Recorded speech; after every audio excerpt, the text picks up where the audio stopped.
Hey there, I thought it'd be interesting to compare the sort of prosumer grade McCulloch steamer to what I upgraded to, which is a more professional or even commercial grade steamer, maybe. Maybe some of the features that I wish I'd known beforehand and the reasons I upgraded. Quickly, I'll compare what's the same about them, the pros to the big steamer, which is a US Steam Falcon Plus, as well as the cons. There's a few things that you have to know about that. But overall, it's a great machine. So first of all, both of them should be running on their own electrical outlet or circuit. If you try to run a compressor or a vacuum at the same time on the same circuit, you'll probably blow the breaker. They're both, very powerful, lots of wattage. Also, both of them have some adjustability to them. This knob on the McCulloch, I don't really notice that it does very much. This one doesn't have that fine adjustability, but it does kind of have a low, high, and a wet steam, which I'll touch on later. Both of them have a ton of accessories included, so I don't think you'll really run out of options. You're probably buying it for whatever reason you want, so you'll use just a few of them, and the rest will sit on a shelf. I will say that there is a distinct quality difference. For example, you can see this US Steam. It's way heavier, it's bigger, but it's just more sturdy, whereas this is, thin plastic. Both are plastic, but this one is definitely less substantial.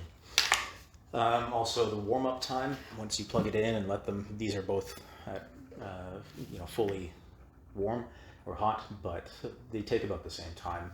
There's a lot more water that fits in this one, so this might actually take longer to reach full temp, but ultimately you gotta wait around about the same amount of time.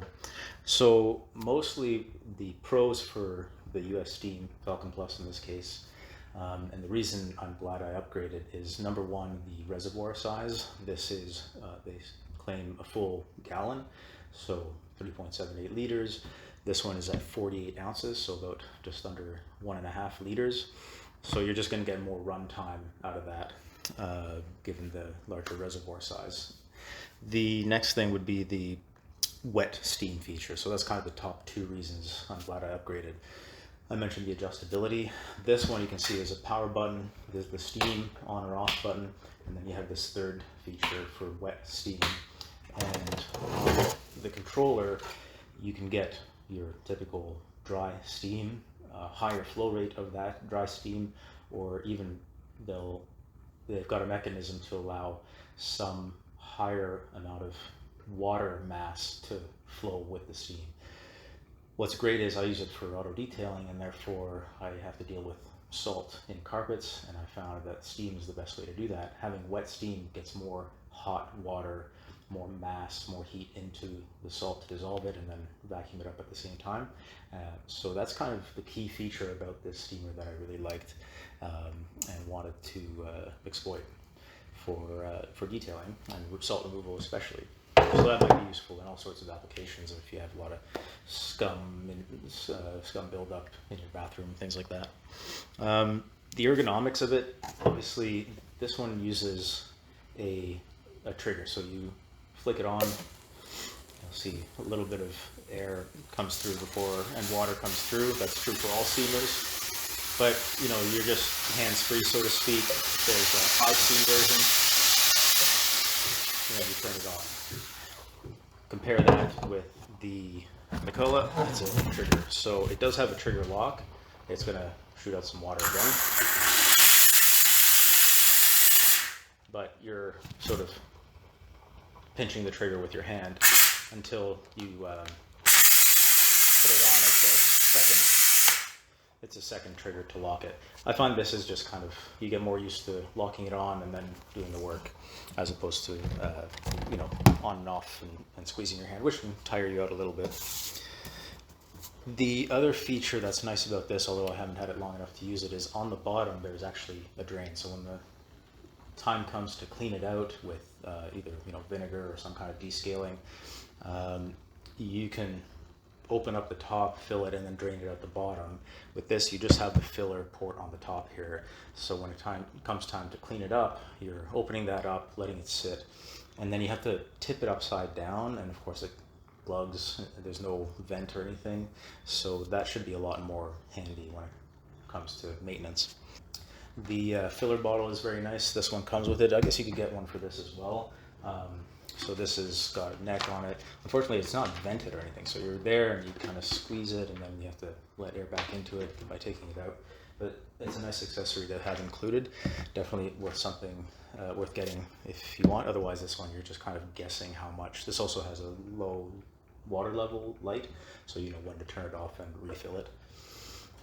Obviously, this has got higher temperature, higher pressure, basically more flow rate. It's not very easy to show on camera, but I'll try sort of a side by side. I'll go full, I'll turn on the wet feature as well, but I'll turn this one on for a few seconds, let it die out, and then I'll switch this one on as well. So this will be, we'll go top steam, but not with the wet steam feature.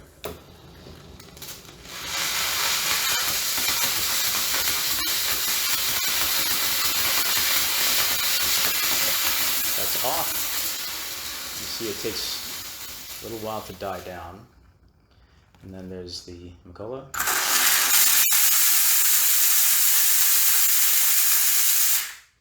It turns off immediately, which is actually one of the cons to this one I'll talk about in a second. I'll get them both going at the same time here. Full steam.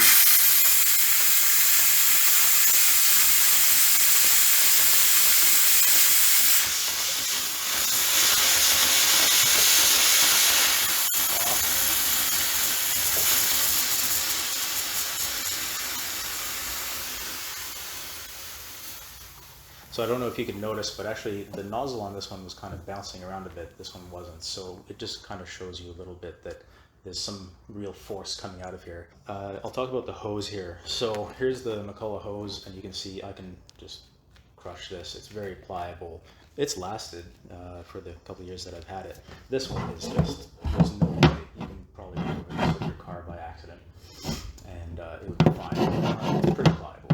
So that's definitely going to last a lot longer.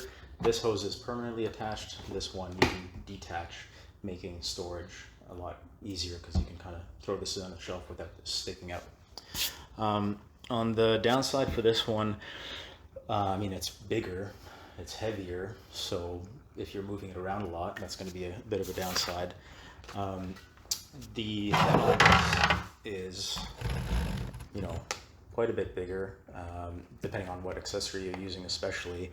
So if you're trying to get under seats or into tight areas, you might have to angle this a little bit differently compared to the McCulloch. Very compact, also very lightweight. This thing just weighs nothing. This one has some weight to it.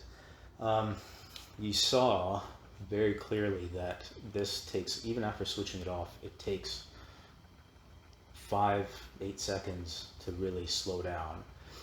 It's weird to me because actually this isn't too hot right now. I'll carefully remove this as an accessory. It does get very hot, but if I turn this on now, a little bit of water, and then off, and it's off right away. With the accessory on, and all this is an extra tube, on,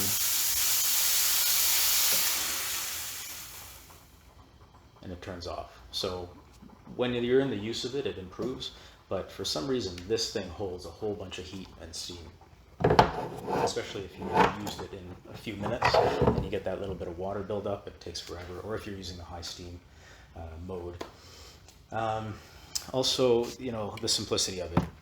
This one you plug in, on, off, you're done. This one you have to learn a little bit about. Okay, there's plugging it in and doing it the right way. There's 3 buttons here. There's 2 toggles on here, each with 2 or 3 modes. So you have to kind of know what buttons you're using for what reason. But otherwise, yeah, that's the upgrade there. And otherwise, it's a very powerful machine. And at the end of the day, we're just making hot water, we're making steam, so you get more work done with it. So a nice upgrade, and hopefully that's useful to you guys.